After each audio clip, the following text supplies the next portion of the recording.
D.E.R.M.S is a beauty to start thinking about, because one of the things, it's a really interesting space. You've got a massive disruption to what's an established mode of electricity being supplied, transported, delivered, and even consumed by the customer. Very, very, almost it seemed like it was a one directional flow of supplier to consumer. That's just turned itself on its head with things like PV and even to small scale renewables in community setups. That changes another level when there's an even greater infiltration of batteries into the home or into basements of offices and the like.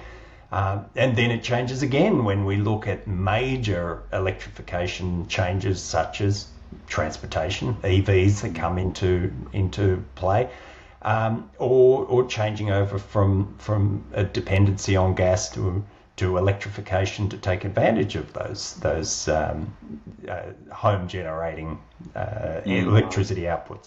So you do all of that, and then you say, okay, well, this thing's now getting to be a big factor.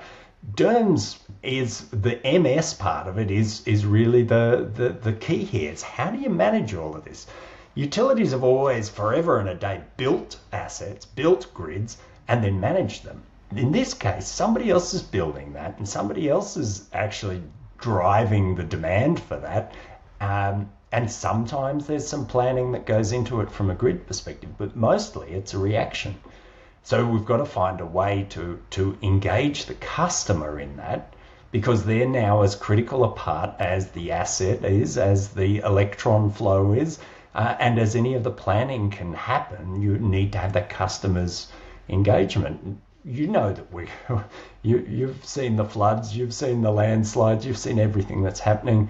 We are going to have peak events that are going to need us to understand, can we engage that customer to help us at those times? Or at the very least, make sure that we know where there is electrons flowing in the grid,